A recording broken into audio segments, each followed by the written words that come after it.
Muy buenas noches, estimados alumnos. En esta oportunidad vamos a tocar el tema de la Edad Media. Vamos a empezar primero con el concepto de la Edad Media. La Edad Media es considerado un periodo histórico.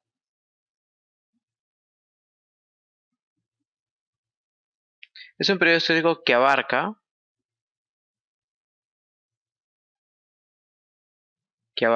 del año 476 después de Cristo. Esto es la caída del Imperio Romano de Occidente. La caída del Imperio Romano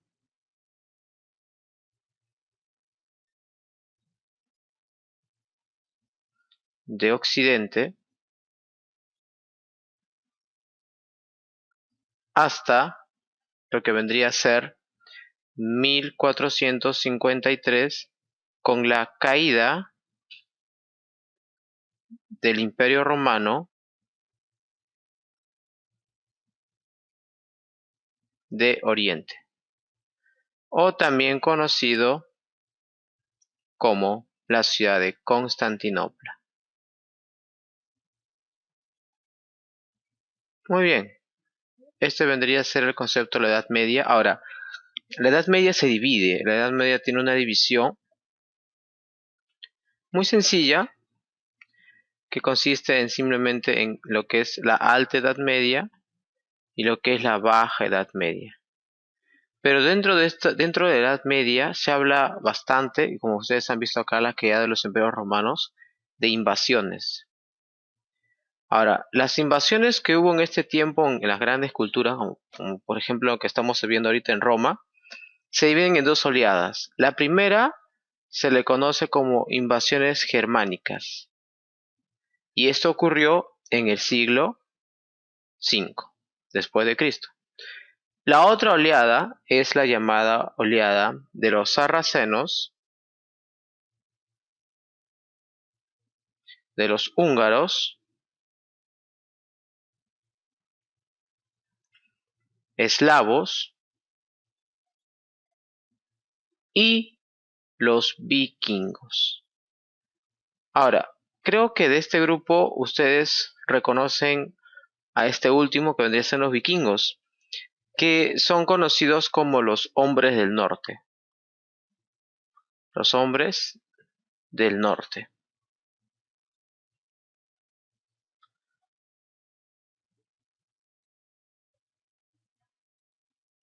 Del norte de Europa. Esta parte de Europa es la denominada Escandinavia. Bien, de esta parte de Europa es que provienen los vikingos. Esto ocurrió en el siglo IX, obviamente después de Cristo. Por ejemplo, tenemos acá en imágenes a personajes de, de este pueblo invasor de Europa, que vendría a ser un vikingo, y lo que permitió justamente el hecho de que los vikingos puedan conquistar gran parte de Europa fue las embarcaciones, ¿no? El poder desplazarse por Europa a grandes distancias y poder conquistar la mayor cantidad de territorio con una ferocidad, eh, sin lugar a dudas, muy eh, catastrófica para los pueblos en los cuales ellos iban a someter, ¿no? Muy bien. Después también tenemos lo que es dentro de la Edad Media, y pasamos ahora al siguiente punto. También tenemos lo que es en la Edad Media, tenemos que apareció lo que es el sistema feudal. Pero, ¿qué es el sistema feudal? Muy bien, el sistema feudal consiste en un feudo. Un feudo vendría a ser un territorio en kilómetros cuadrados, el cual está al mando de un denominado señor feudal. Este señor feudal tenía el control absoluto sobre determinado feudo. Por ejemplo, imaginemos un territorio y dentro de su territorio habían personas, habían recursos, etcétera, etcétera, y el dueño de todo esto era el señor feudal. En este tiempo, la tierra en sí, era considerada la fuente de riqueza y poder. Era fuente de riqueza y poder. No es como ahora que es el dinero, ¿no? Estamos hablando en Edad Media, que era la tierra lo que te daba a ti más poder. Cuanto más tierra tenías, eras más poderoso. Muy bien. Pero también el señor feudal tenía vasallos. Estos vasallos eran personas que, bueno, servían al señor feudal y le daban su voto de fidelidad. A esto se le conoce con el nombre de una ceremonia de vasallaje. Muy bien, esta ceremonia de vasallaje se dividía en dos partes. Estas dos partes eran las siguientes. El vasallaje se divide en dos. La primera se denominaba homenaje y la segunda se denominaba investidura. Los dos pertenecían a la misma ceremonia, pero eran momentos diferentes. El homenaje consistía en el juramento de fidelidad. El juramento de fidelidad del vasallo al señor feudal, mientras que la investidura vendría a ser el sello de este pacto. El sello de este pacto que se realizaba con un puñado de tierra. Un puñado de tierra que era entregado simbólicamente,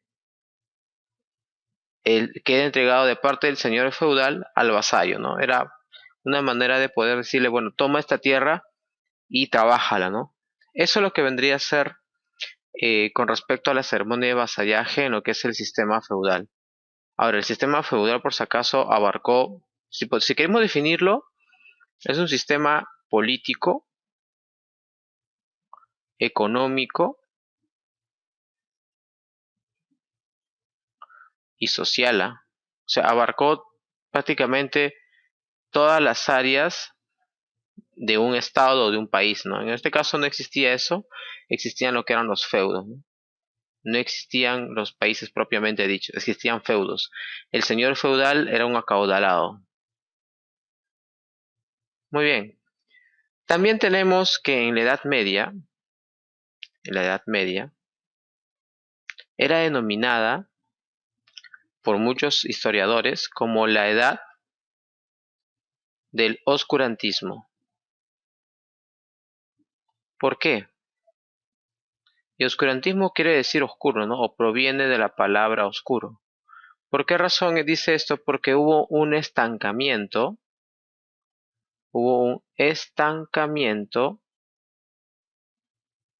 de la ciencia. La ciencia no avanzó en este tiempo, debido a que principalmente la Iglesia Católica tenía el control absoluto sobre gran parte de la sociedad, ¿no? Pero de todas maneras, justo, bueno, en todo este ambiente, ¿no? De estancamiento, etcétera, aparecen las universidades.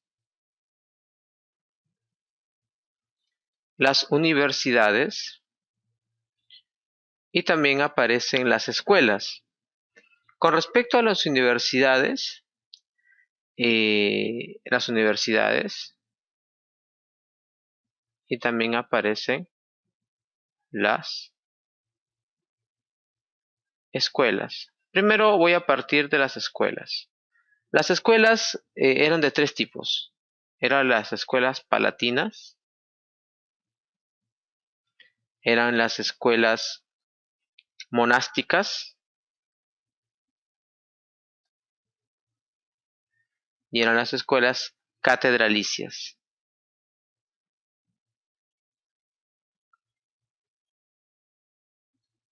mientras que las universidades tenían como curso base las llamadas las denominadas, ¿no? 7 artes liberales. Estas 7 artes liberales se dividían en dos. Se dividían en lo que se conoce como el trivium y el quadrivium. El trivium lo conformaba la gramática, el trivium conformaba la gramática, la retórica y la dialéctica. Más que nada en lo que vendría a ser las letras, ¿no? En lo que vendría a ser el quadrivium, aquí se tomaba en cuenta la aritmética, muy importante en la matemática, podría considerarse como la base de la matemática. También la geometría,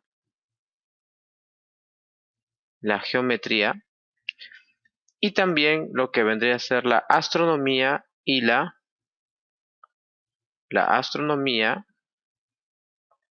y la música. Eso vendría a ser lo que se enseñaba al principio en las universidades, ¿no? Estas universidades que tenían como cursos principales estas 7 artes liberales. Bien, también en la Edad Media aparecieron lo que es, o se desarrollaron, mejor dicho, las sociedades asiáticas. Y dentro de estas sociedades asiáticas destaca principalmente la civilización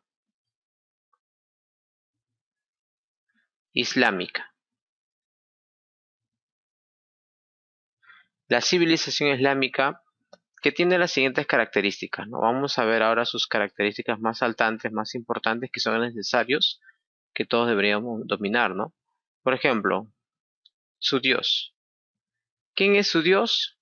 Su Dios es Alá. ¿Quién es su profeta? Su profeta es Mahoma. Su libro sagrado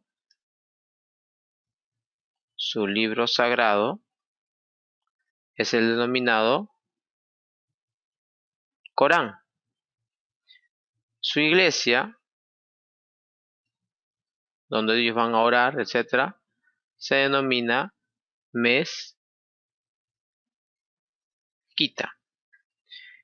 Después, su lugar santo, algo así como para los cristianos Jerusalén vendría a ser el lugar santo, para los islámicos o musulmanes vendría a ser la Meca. Otra cosa interesante también es la Hegira. La Hegira es denominado como la huida de Mahoma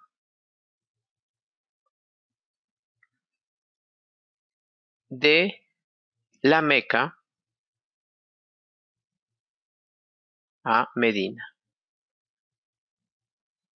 Lo que pasa es que Mahoma escapó de la Meca a Medina debido a que muchas personas no creían en lo que él estaba hablando, así que él huyó de la Meca a Medina. Ese episodio se le denomina como, dentro del mundo islámico se le denomina como la Égira.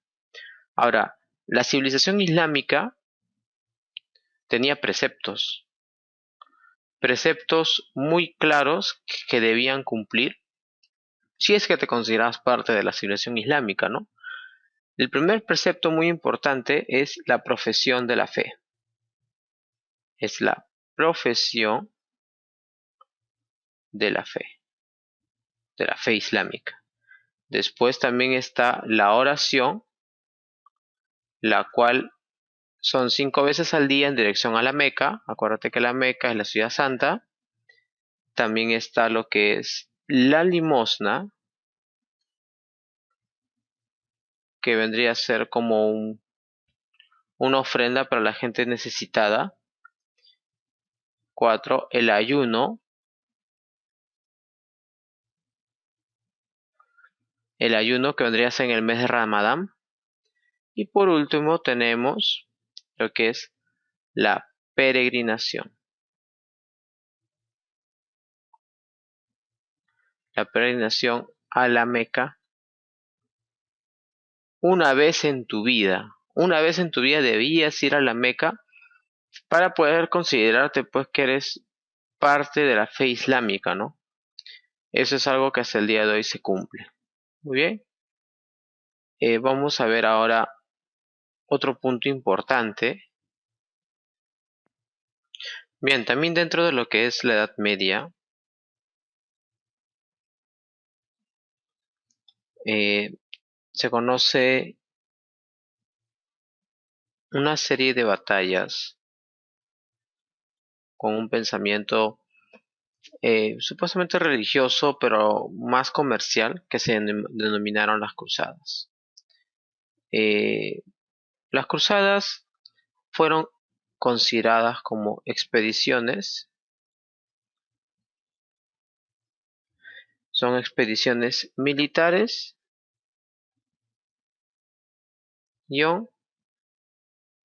religiosos, que tenían como como objetivo principal, tenían como objetivo recuperar Tierra Santa. Recuperar Tierra Santa. Ahora, recuperar Tierra Santa, ¿de qué? Lo que sucede es que las cruzadas nacen a partir de lo que vendría a ser una invasión musulmana a lo que es, bueno, Jerusalén, lo que es Tierra Santa, lo que es hasta ahora Tierra Santa. Estas expediciones fueron impulsadas por un papa, Pedro Apóstol, padre de los apóstoles, el papa Urbano II. Él llamó pues a los grandes líderes de Europa a que se unan en esta lucha contra los musulmanes, los puedan expulsar de Tierra Santa, que vendría a ser Jerusalén. Ahora, las causas son variadas, pero principalmente hay tres. Uno es el aumento de la población.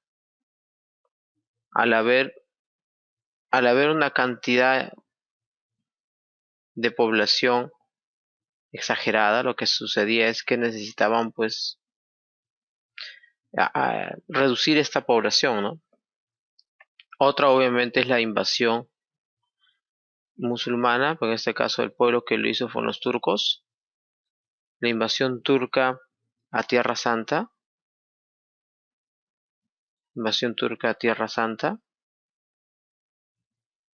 y por último tenemos que se quería afianzar el poder del Papa, principalmente, ¿no?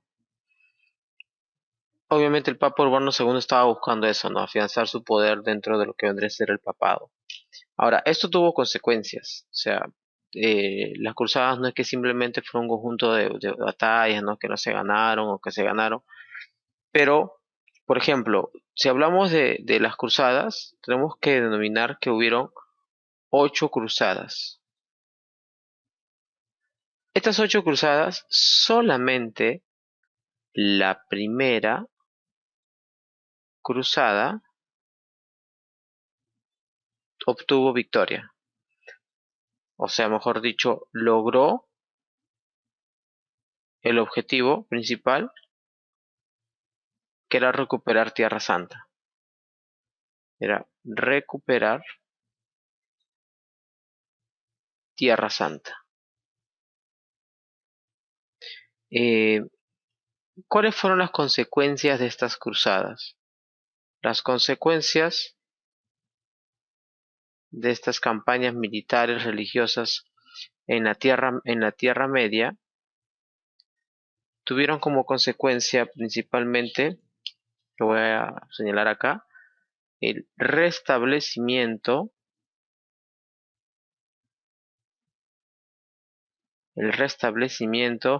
del comercio entre Oriente, Asia y Occidente, Europa, sobre todo en la venta de especies. Los señores feudales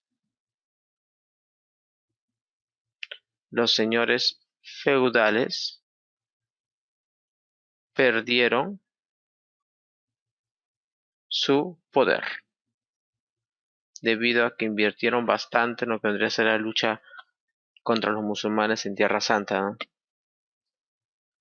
Hubo una ruptura entre Roma,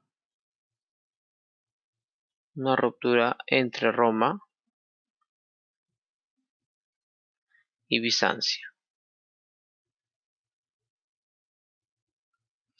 Muy bien.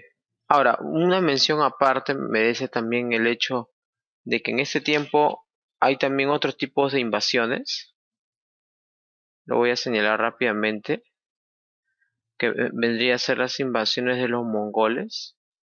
Y dentro de esto está el gran Gengis Khan. Gengis Khan, que usó la denominada guerra psicológica. La denominada guerra psicológica, que consistía en el terror que daba a sus pueblos sometidos, a tal punto que obviamente estamos hablando de una crueldad para asesinar, pero esto le ayudó a ganar cierta fama. Entonces esta fama le pidió poder someter a los pueblos.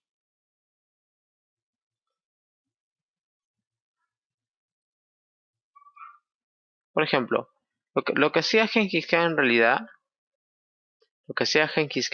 era instalar tanto miedo, tanto terror, o sea, que por eso se llama guerra psicológica, en los pueblos, porque eran muy crueles para asesinar, que se ganó la fama de someter a los pueblos con violencia. Aquí hablamos de bastante violencia. Entonces, Gengis Khan iba al pueblo, pero este pueblo se rendía antes de que él pudiera tomarlo, porque ya conocían lo que pasaba si ellos se enfrentaban a Gengis Khan, ¿no? Esa es una mención aparte que quería señalarlo en este resumen. Muy bien, ahora pasemos a otro tema muy interesante que vendría a ser la Edad Moderna. La Edad Moderna. ¿Qué es la Edad Moderna? O mejor dicho, ¿en qué consiste la Edad Moderna? La Edad Moderna, al igual que la Edad Media, tiene un periodo que abarcó del año 1453, que es la caída del Imperio Romano de Oriente, hasta 1789, que es la Revolución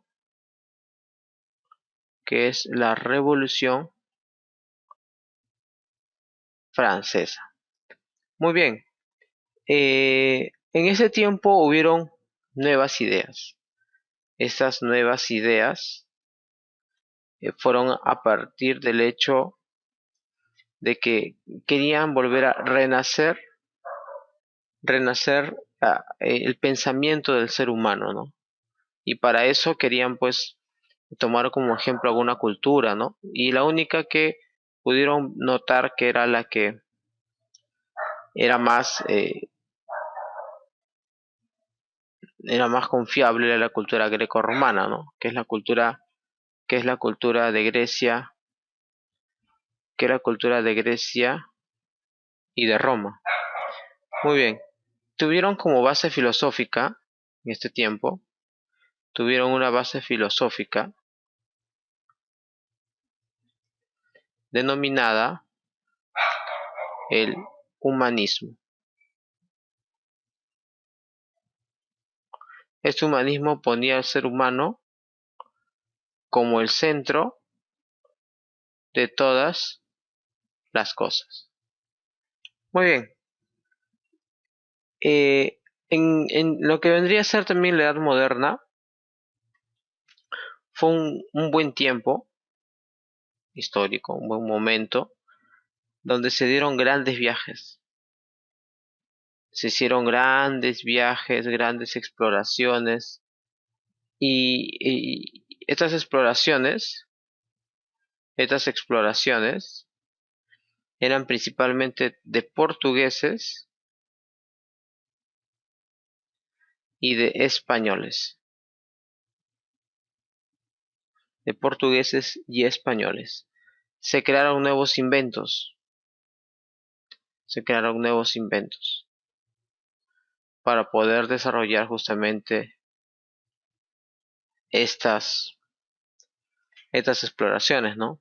Por ejemplo, tenemos la carabela, tenemos la brújula, tenemos el astrolabio,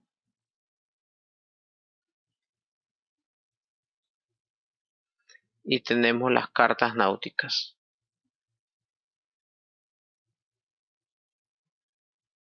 Es una ciencia, la navegación. La navegación es una ciencia, bueno, que es de este tiempo, pero que es nueva. La cartografía, por ejemplo, ayudó bastante a lo que vendría a ser las cartas náuticas. Bien, ahora, ¿por qué razón es que hubo esto? ¿Qué se motivó para que puedan haber estas nuevas exploraciones? Las causas son principalmente las siguientes. Tenemos la causa número 1, que vendría a ser las comerciales.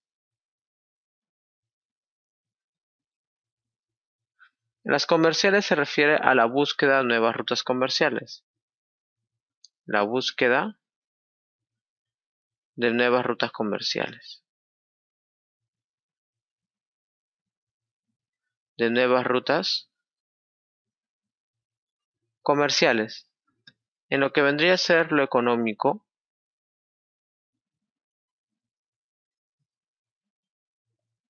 está la expansión territorial, la expansión territorial, y en lo que vendría a ser lo ideológico,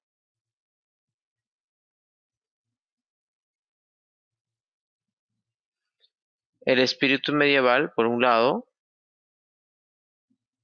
el espíritu medieval, y ganar adeptos para el cristianismo. Ahora, esto de ganar adeptos es más que nada someterlo, ¿no?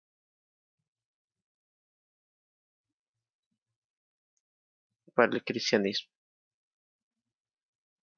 Muy bien. Eh, uno de los grandes personajes de justamente de estas exploraciones fue el gran genovés Cristóbal Colón, el cual mencionó una nueva ruta, o descubrió según él, una nueva ruta para llegar a la India viajando por el occidente, lo cual estaba correcto, pero obviamente no contaba con que existía América, ¿no? Cristóbal Colón en total hizo en total 4 viajes.